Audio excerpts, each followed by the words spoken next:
자, 여러분이 인생을 변기에 버리고 있지 않은지 한번 확인해 봅시다. 오늘 저는 여러분을 위해 자신을 테스트해보고 올바른 길을 가고 있는지 알 수 있는 일종의 테스트를 준비했습니다.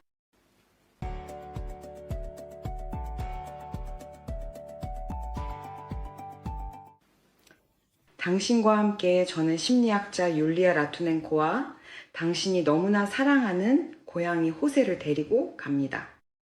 여러분 모두 이미 그에게 반하셨죠? 오늘도 그는 이 스트림, 이 영상에 다시 등장하고 있습니다.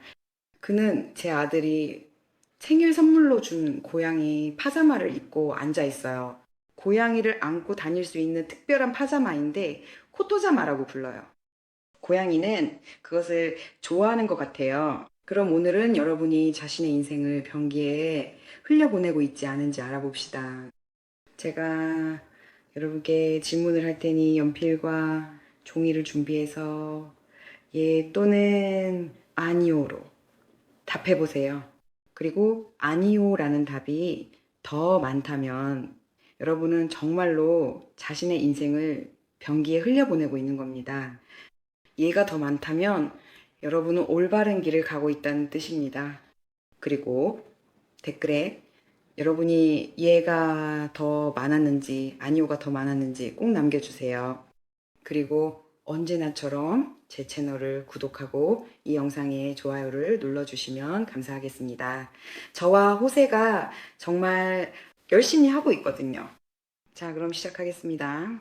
저는 이 테스트를 3개의 블록으로 나눴고 첫 번째 블록은 여러분의 신체에 대한 태도와 관련이 있습니다.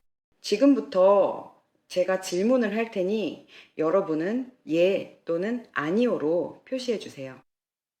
여러분은 정기적으로 운동을 하시나요? 이게 첫 번째 질문입니다. 예인가요? 아니오인가요?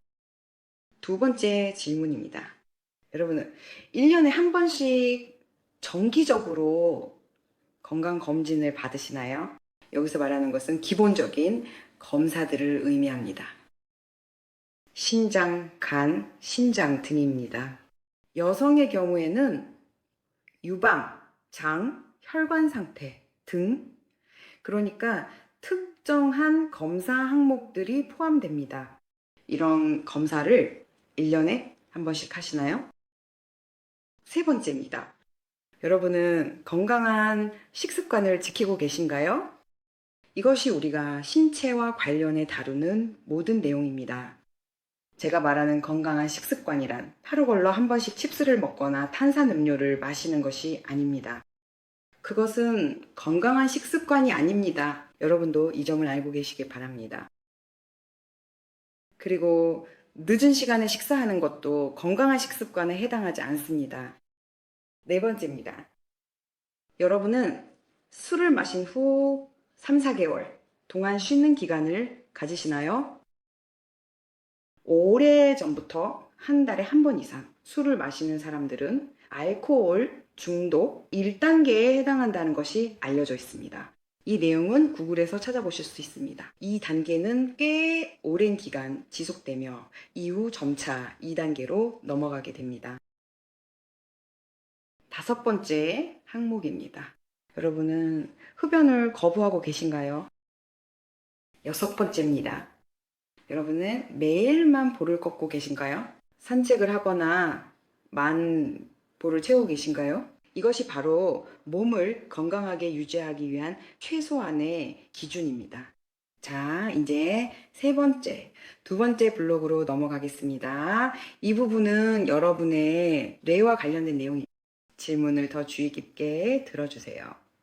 그동안 여러분의 구독과 이 영상에 대한 좋아요가 저와 호세 그리고 우리 팀 전체에게 얼마나 소중한지 다시 한번 말씀드리고 싶습니다. 자, 이제 뇌에 대해 이야기해 보겠습니다. 여러분은 우크라이나와 해외의 고전문학, 즉 학교에서 배우는 필독서를 모두 읽으셨나요? 학교에서 고전문학을 읽으라고 지정할 때 여러분은 그 모든 책을 다 읽으셨나요? 저에 대해 말씀드리자면 저는 학교에서 지정한 것보다 훨씬 더 많이 그리고 확실히 모두 읽었습니다. 두 번째 질문입니다. 여러분은 매일 책을 읽으시나요? 우리 모두 알다시피 지금은 소셜미디어와 인터넷 덕분에 우리에게 클립식 사고, 즉 인스타그램식 사고 방식이 형성되고 있습니다. 우리는 집중을 잘 못하고 어떤 사람들은 이것이 건강에 매우 해롭다는 것을 깨닫고 하루에 20, 30, 50페이지씩 억지로 책을 읽으려고 합니다. 여러분도 그렇게 하시나요? 세 번째 항목입니다. 여러분은 정기적으로 적어도 매일은 아마 불가능하겠지만 정기적으로 매주라도 어떤 외국어 공부를 다시 시작하거나 계속하고 계신가요? 저에 대해 말씀드리자면 저는 영어를 계속해서 공부하고 있습니다. 저는 새로운 단어를 배우고 영어로 된 영화를 보려고 노력하는 특별한 날이 있습니다. 다음입니다. 네 번째 질문입니다. 여러분은 자신의 기기 사용, 즉 소셜미디어를 사용하는 시간을 제한하고 계신가요? 이 시간을 제한하고 있나요? 호세는 잠시 조명 쪽으로 갔습니다. 아무런 통제 없이 기기에 손이 가고 인스타그램이나 틱톡, 페이스북 또는 유튜브를 무분별하게 사용하고 계신가요? 즉 소셜미디어 사용을 스스로 제한하고 있나요?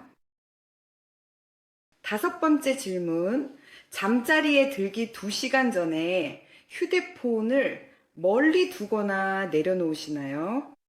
아니면 잠자리에 들어야 할 시간에도 오랫동안 휴대폰을 들여다보고 계신가요? 그리고 여섯 번째 질문, 건강을 위해 매일 밤 8시간 충분히 자고 계신가요?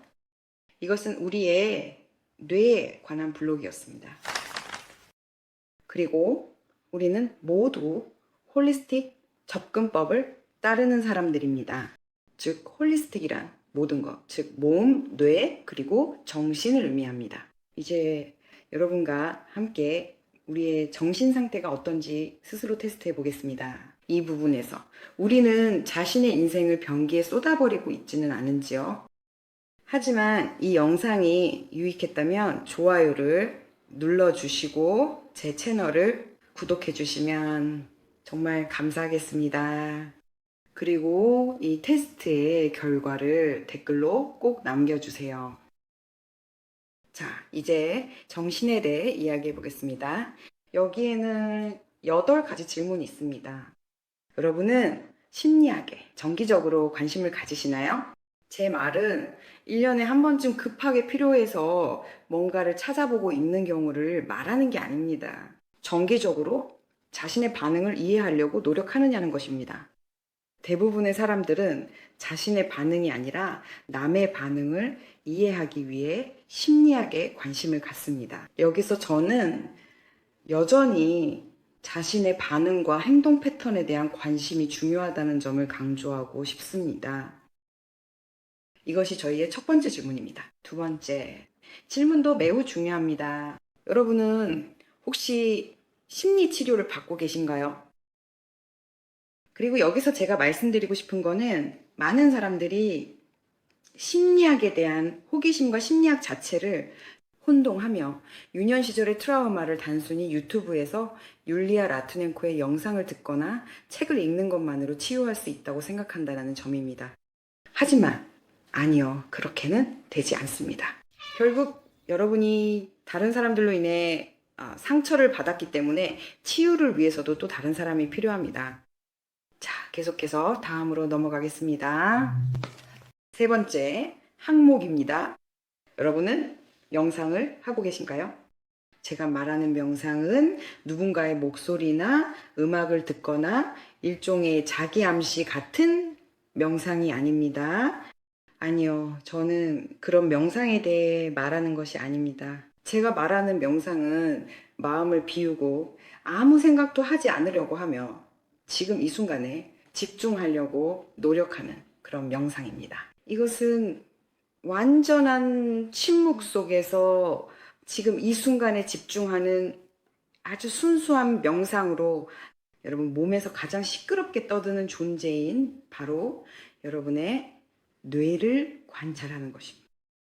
즉, 여기서는 생각과 싸울 필요가 없고 그저 생각을 관찰하면서 그것들이 여러분 곁을 스쳐 지나가는 모습을 그냥 바라보려고 노력하면 됩니다. 이렇게 하면 여러분의 정신이 가벼워집니다.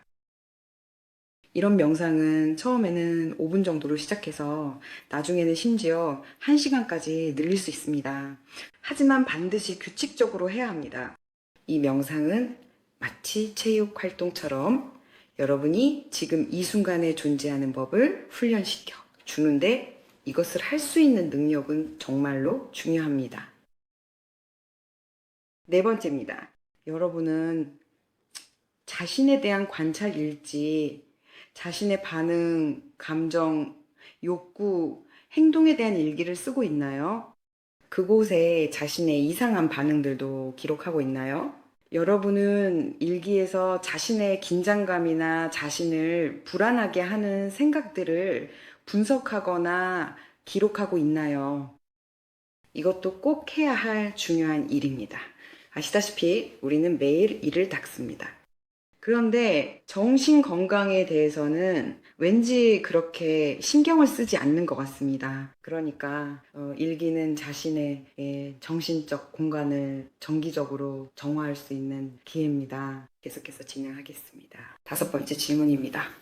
여러분은 자신의 감정을 무시하지 않고 그 감정이 생긴 장소에서 그 순간에 그리고 그 감정이 향한 사람에게 표현할 수 있나요? 그리고 저는 이 부분이 매우 중요합니다. 왜냐하면 이것은 자신의 감정을 억누르지 않고 적절한 시기에 건강하게 표현할 수 있는 건강한 사람의 능력이기 때문입니다. 여기서 말하는 것은 소리치거나 고함을 지르거나 난동을 부리는 것이 아니라 바로 나 전달법으로 표현하는 것을 의미합니다. 여러분은 이것을 할 수 있나요? 6번째 질문입니다. 여러분은 지금 이 순간에 자신이 어떤 감정을 느끼고 있는지 구분할 수 있나요? 기억하세요. 총 7개가 있죠. 그리고 여러분은 그때그때 어떤 감정이 생겼는지 구체적으로 구분해낼 수 있나요? 그리고 자신의 욕구를 이해하는 것도 포함됩니다. 마슬로우의 욕구 위계 피라미드를 기억하시나요? 가장 아래 단계는 기본적인 욕구로 안전, 수면, 음식, 물 등 사람이 신체적으로 생존하는데 꼭 필요한 것들입니다. 2번째 단계는 사랑과 관심입니다. 3번째 단계는 인정과 승인입니다. 4번째는 권력입니다. 그리고 5번째, 가장 꼭대기는 자기 실현입니다. 여러분은 지금 이 순간 어떤 욕구가 충족되지 않았는지 인식할 수 있나요?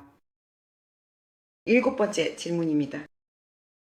여러분은 엄마, 아빠, 가까운 가족, 할머니, 할아버지와 같은 사람들에게도 자유롭고 침착하게 죄책감 없이 멈춰와 아니요라는 말을 할 수 있나요?